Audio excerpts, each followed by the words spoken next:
오늘이 2025년 8월 20일이고요. 원전 관련주가 약세가 이어지고 있습니다. 원전주가 어제부터 하락을 하고 있는 모습을 보여주고 있는데 두산에너빌리티 먼저 보도록 하겠습니다. 에너빌리티. 계속적으로 나오고 있는 게 원전의 불공정 계약 이슈가 나왔고요. 추가적으로 계속적으로 악재가 나오고 있는 모습인데 오늘 장 초반까지는 원전주 약세가 이어지고 있다가 반등 나오고 있어서 이 종목에 접근이 가능한지를 확인을 해보도록 하겠습니다. 두산에너빌리티의 경우는 실적은 긍정적으로 나올 가능성이 높다라고 보고 있습니다. 2025년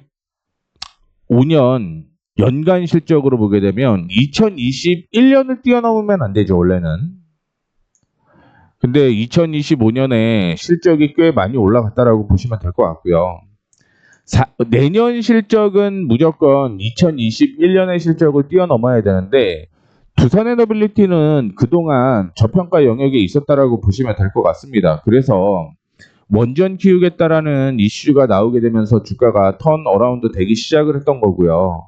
그로 인해 실적은 계속 증가하는 모습을 보여주고 있습니다. 분기 실적으로 보게 되면 2025년 2분기 실적은 괜찮은 모습인데 3분기 실적이 좋지는 않죠. 그러면 당연히 주가는 떨어지는 게 맞다라는 거죠.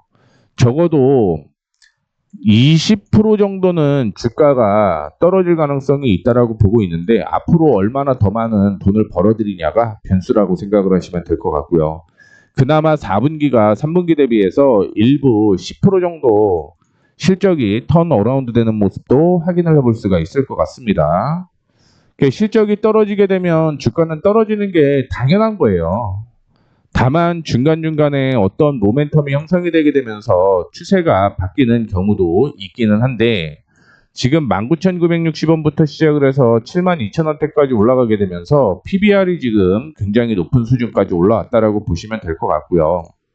두산에너빌리티는 38%까지 조정을 받고 VI 발동을 했는데 다행히 반등이 나오는 모습을 보여주고 있습니다.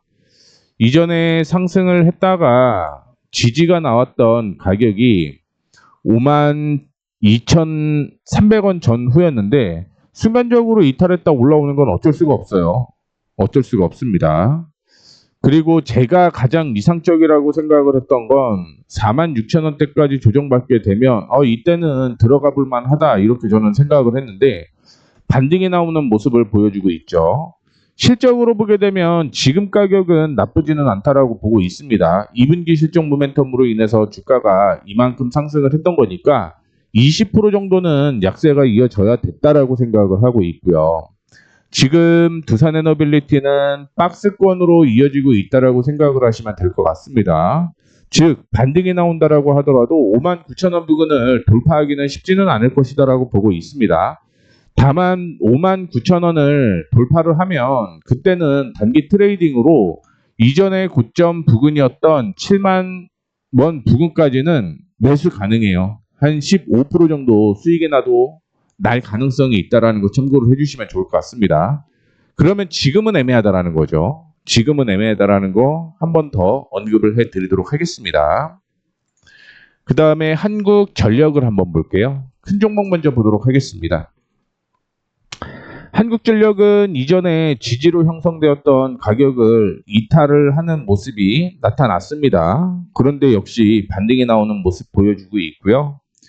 이 저점부터 시작을 해서 상승 추세 42,450원까지 확인을 해보게 되면 오늘은 피보나치 38% 부근에서 반등이 나온다는 걸 확인해 볼 수가 있을 것 같습니다.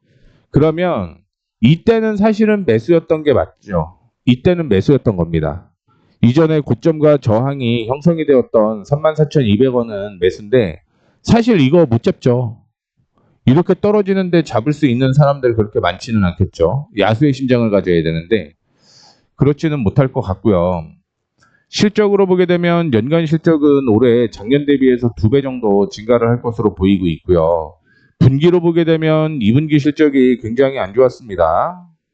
제가 녹화를 안 해갖고 다시 3분기 실적은 2분기 실적 대비 거의 3배 정도 증가를 하고 있기 때문에 요금에 대한 이슈 때문에 한 번 더 상승 여력은 있다라고 보고 있어요. 다만 이 상승은 이전에 고점으로 형성이 되었던 41,000원대까지 상승 여력이 있다라고 보시면 될 것 같고요. 지금보다는 조정을 받았을 때 보시는 게 좋을 것 같습니다. 아니면 비중을 조금만 들여갖고 24% 반등이니까 41,000원대까지만 보는 게 좋을 것 같습니다. 3분기 실적이 나올 수밖에 없죠. 나올 수밖에 없기 때문에 주가가 올라가는 거고요.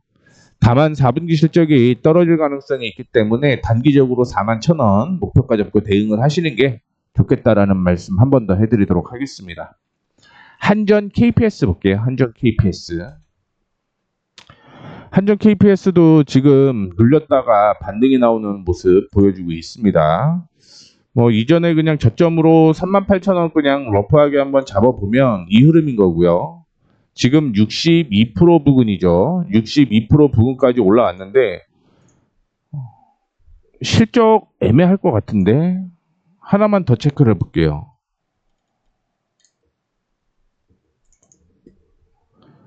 62 이게 맞네요.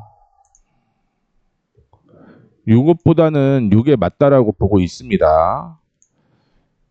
49,500원을 돌파를 하게 되면 흐름 살아날 수 있다라고 보시면 될 것 같습니다. 49,500원 돌파를 하게 되면 흐름 살아날 수 있다. 실적까지 체크를 해보도록 하겠습니다. 그래도 3분기가 약세네요. 3분기 약세. 연간 실적으로 보게 되면 올해 약세, 3분기 약세. 그러면 이거는 모멘텀으로 올라갔다가 거래량 실적 이슈가 있으면서 빠지는 거죠. 실적 이슈. 제가 생각하는 건 이거는 좀 애매하다.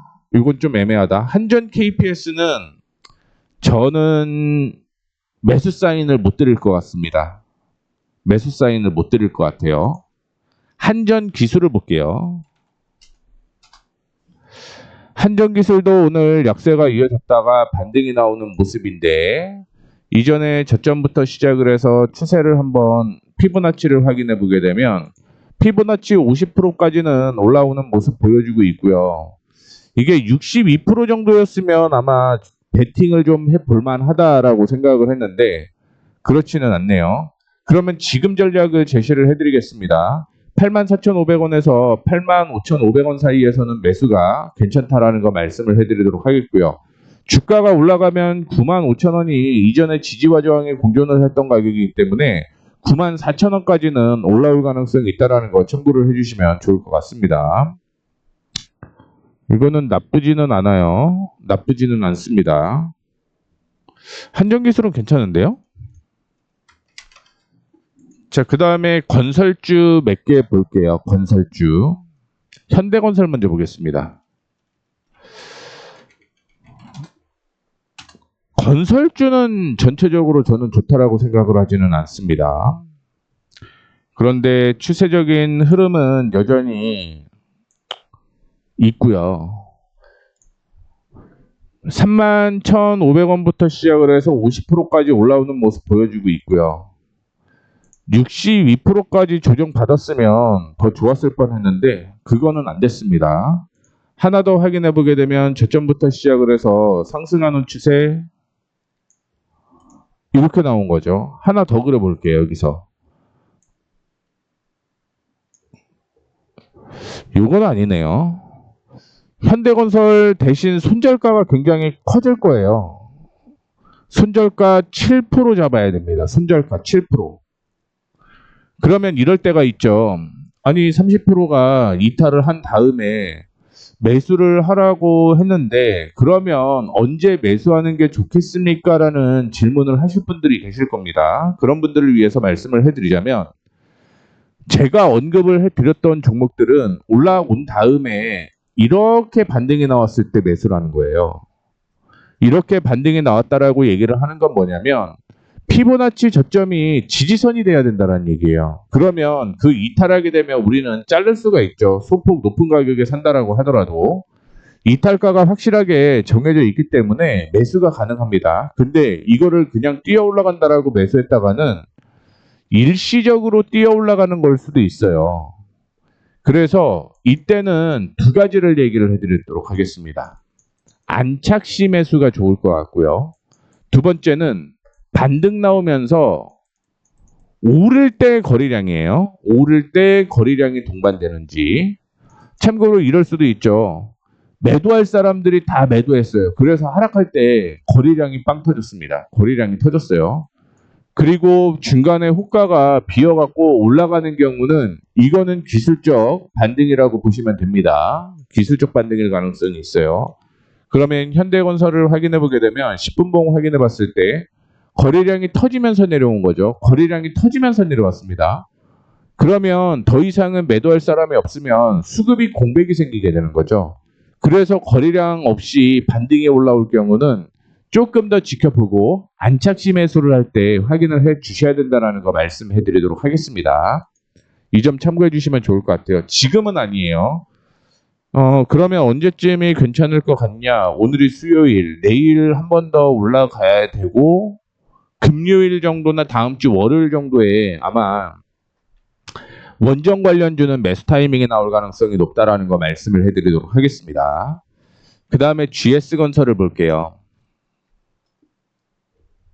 피보나치 확인해 보시게 되면 이전에 15,190원부터 시작을 해서 24,850원까지 올라갔는데 62%를 이탈을 했잖아요. 62%. 이거는 좋진 않죠. 좋지 않은 두 번째 이유는 기관 쪽에서 매수를 하게 되면서 주가가 올라갔는데 기관 쪽에서 매도를 하게 되면서 주가가 떨어집니다. 이렇기 때문에 이거는 수급적으로도 좋지 않다라고 볼 수가 있을 것 같고요. 만약에 50% 부근이 이전에 저항으로 형성이 됐던 거기 때문에 주가가 밀렸다가 올라갔다가 이런 모습이 나왔을 경우는 이 종목은 매수가 가능한데 이런 모습이 안 나오기 때문에 GS건설은 아닙니다. 아니에요. 그 다음에 대우건설을 보겠습니다. 대우건설.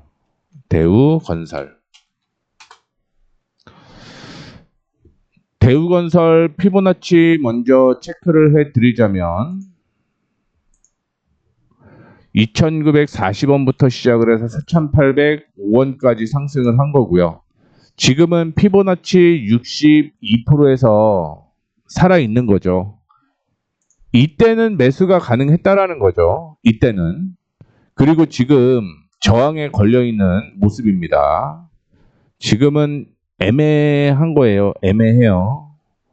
수급까지 같이 보면 더 긍정적이라서 수급도 보고는 있는 건데 이게 올라가게 되면 여기가 문제였거든요.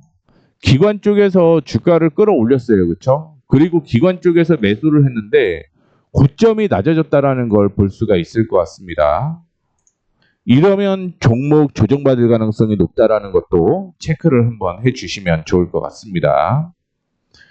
그래서 지금 눈에 보이는 건설주는 다 말씀을 해드렸고 이제 순서대로 얘기를 좀 해볼게요. 대한전선 넘길게요. 대한전선 넘긴다라고 얘기를 했습니다. 우진엔텍을 먼저 보도록 하겠습니다. 우진엔텍이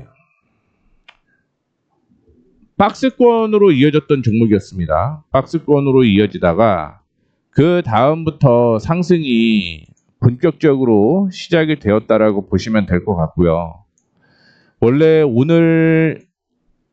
어제 눌린 거는 다 눌렸어요. 그리고 여기에서 반등이 나왔으면 매수 타이밍이 나오는 건데 여기를 이탈을 한 거죠. 그러면 이거는 한참 기다려야 됩니다. 대신 24,500원 위쪽으로 올라가게 되면 매수 타이밍을 가져볼 수 있다는 거 먼저 말씀을 해드리도록 하겠고요. 여기에서 단타 치는 거 하나 얘기해 드릴까요? 단타 치는 거 하나 얘기해 드리도록 하겠습니다. 오늘 우진엔텍은 올라갈 때 거래량이 터진 거죠. 올라갈 때 거래량이 터졌습니다. 그러면 여기에서 올라가다가 올라가지 못했다라는 의미는 뭐죠? 매도가 많았다라는 거죠. 이 매도가 많은 걸 뛰어넘는다라는 건 매도의 물량보다 매수의 물량이 훨씬 많다라는 거잖아요. 그렇게 되면 이 종목은 오늘 23,250원에서는 추가 매수 타이밍이 나왔던 가격이었다라고 보시면 될 것 같습니다. 다만 손절가는 22,500원을 잡고 대응을 하셨어야 돼요. 근데 아직까지는 아니고 올라오게 되면 24,500원 전후까지는 상승 여력이 있고요. 그 다음에 돌파를 하게 되면 새로운 매매 타이밍을 잡아보는 게 좋겠다라는 말씀 드리도록 하겠습니다. 원전해체 관련주고요. 자, 그 다음에 보성 파워텍을 한번 보도록 하겠습니다. 원전 관련주죠. 원전 관련주인데 떨어지는 게 그렇게 심하지는 않았다라는 거 확인을 해볼 수가 있을 것 같습니다. 거래량도 꽤 많다라고 볼 수가 있을 것 같고요.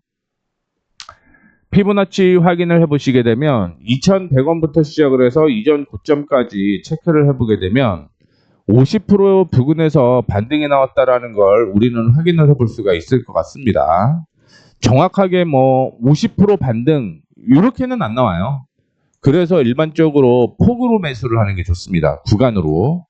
그 다음부터 전 고점까지 올라오는 모습이었는데 지금은 아니죠. 요거는 한 번 더 떨어질 가능성이 있습니다. 한 번 더 떨어질 가능성이 있기 때문에 보성 파워텍은 제외를 하고 보시는 게 좋겠다라는 말씀 드리도록 하겠고요. 한신기계 보도록 하겠습니다. 한신기계. 한신기계는 피보나치 이탈을 했을 것 같은데요. 그쵸? 62%에서 반등이 안 나왔다라고 얘기를 하는 건 그 다음부터는 지지 저항이 하나밖에 없다는 얘기인 거고요. 3,100원대까지 조정 한번 받을 가능성이 있고요. 3,100원 이탈 시 2,800원까지 추가 하락이 이어질 가능성이 있기 때문에 한신기계도 아닙니다. 하이로코리아. 원전 관련주로 이슈가 됐던 종목인데 차트는 왠지 괜찮아 보입니다. 왠지 괜찮아 보입니다. 이것 때문에 그런 흐름이 나온 것 같아요. 그 다음에 두 번째 피보나치 확인을 해보시게 되면 이거는 29,000원이 오게 되면 상승하는 추세와 함께 피보나치가 형성이 되어 있는 거죠. 이때는 괜찮을 것 같습니다. 근데 그 전에는 매수하는 거 아니라는 거 참고해 주시면 좋을 것 같습니다.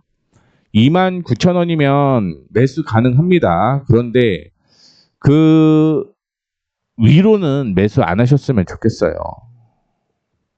제가 실적을 빠르게 넘어가고 있는 상황인데 건설주 실적은요. 원전 관련주와 겹치기 때문에 제외를 하고 일반적으로 3, 4분기 실적이 그렇게 건설주가 좋지는 않습니다. 그리고 실적을 확인한 것 중에서 유틸리티 관련된 종목들의 경우 한국전력이 3분기 실적이 좋아진다라는 거 참고해 주시면 좋을 것 같고요. 나머지 종목들 실적이 그렇게 나오지는 않습니다. 원전 관련된 종목이 조선기저제, 건설, 뭐 그 다음에 변압기, 전력기기 이런 거랑 겹치는 게 좀 많아서 이런 말씀을 드리는 겁니다.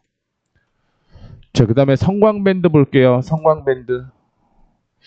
성광밴드 체크를 확인해 보시게 되면 이전에 저점부터 시작을 해서 고점까지 체크를 해보도록 하겠고요.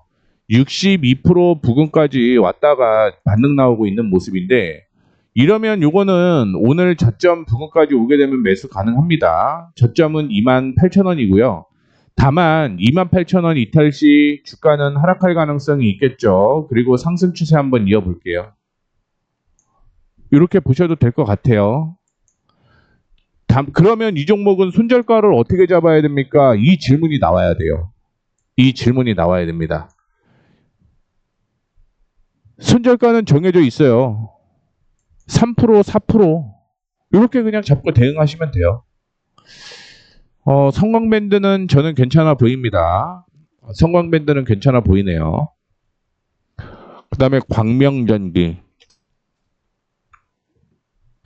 이거는 추세가 그냥 깨진 거죠. 이전에 지지가 형성이 되었던 가격이 이 가격이었고요. 이 지지가 저항이 되면서 깨지는 거기 때문에 광명전기는 그냥 패스하도록 하겠습니다. 에너토크 볼게요. 에너토크. 에너토크. 에너토크는 박스권이죠. 와, 이거는 아침에 되게 괜찮았네. 지금은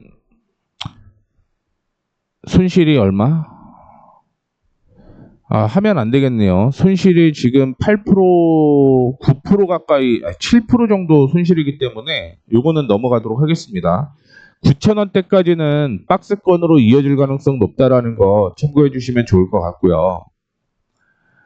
그 다음에 태광 보도록 하겠습니다. 조선기자재도 원전 관련주로 많이 포함이 되어 있기 때문에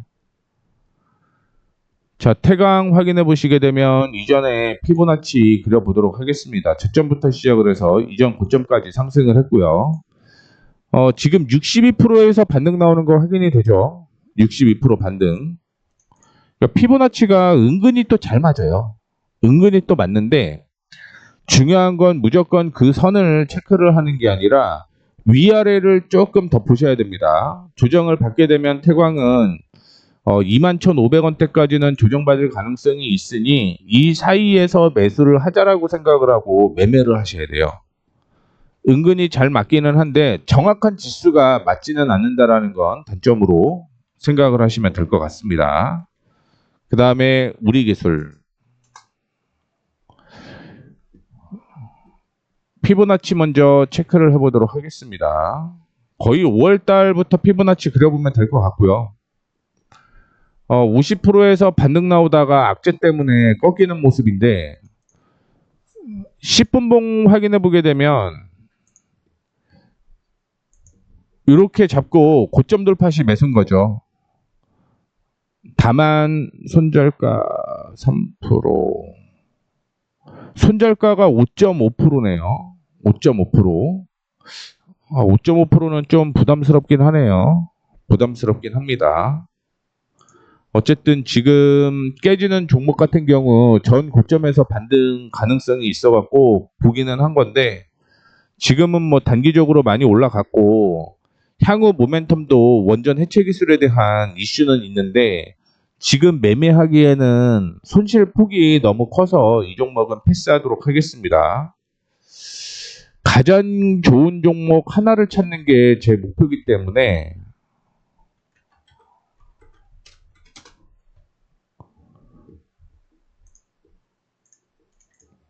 뭐 원전 관련주는 단기 급등이 나올 수밖에 없었죠.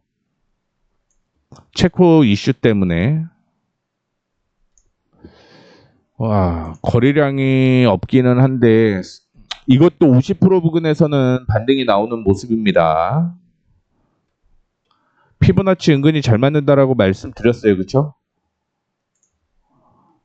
그 다음에 HRS. 진짜 딱 이거다 싶은 종목은 아직까지는 나오지는 않네요.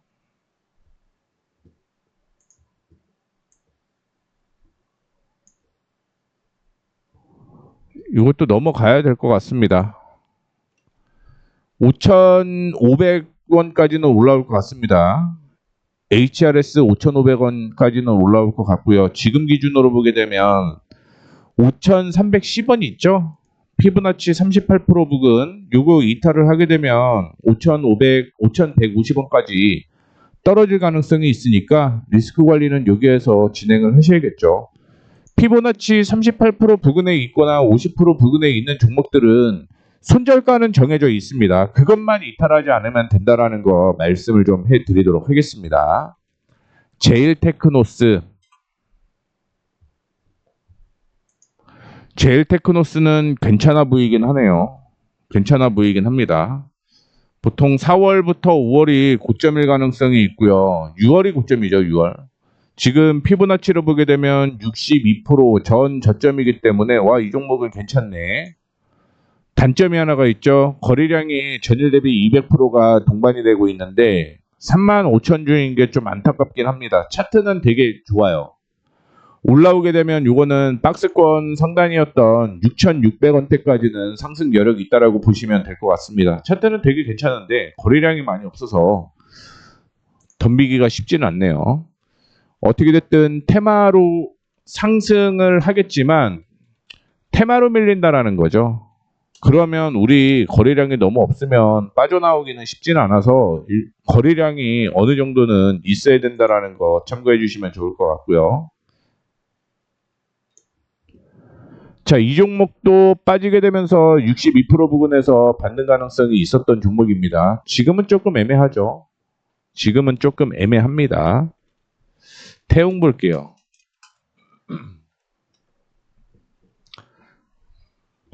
태웅 되게 괜찮아 보이는데?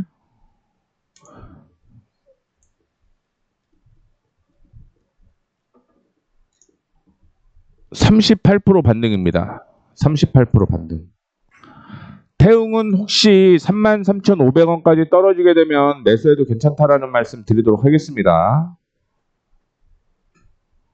33,500원까지 떨어지게 되면 매수 타이밍 가능하다.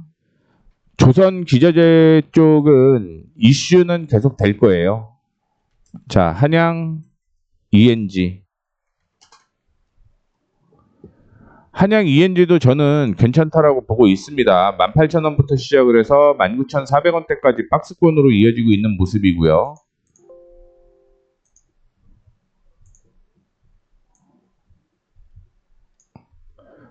(38% 반등이네요).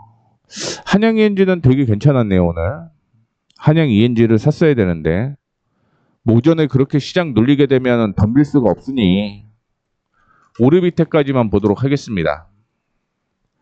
오르비텍은 4월 달부터 시작을 해서 피보나치 그려보게 되면 62% 깨졌죠. 요거는 패스를 해야겠죠.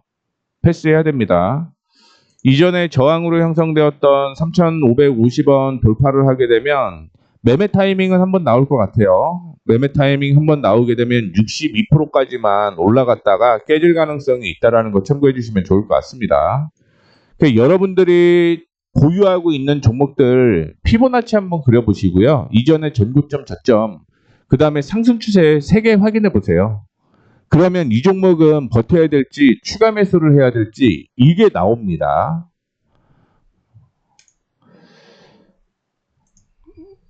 이렇게 해서 여기 있는 종목들 거의 다 뭐 말씀을 좀 해드렸고, 참고로 대한전선, LS일렉, 그 다음에 A프로제는 제외를 했고요. 대신 한전기술과 우진엔텍을 포함을 해서 말씀을 해드렸으니까 이 점 참고해 주시면 좋을 것 같고요. 원자력은 지금 반등 나오는 종목들이 일부 있기는 합니다. 그런 종목들로 접근을 해 보셔야 될 것 같고요. 개인적으로는 뭐 오늘이 바닥일 수도 있겠죠. 그런데 내일 한 번 더 밀리면 매수할 만한 종목들 꽤 많이 나온다라는 것까지 언급을 해드리도록 하겠습니다.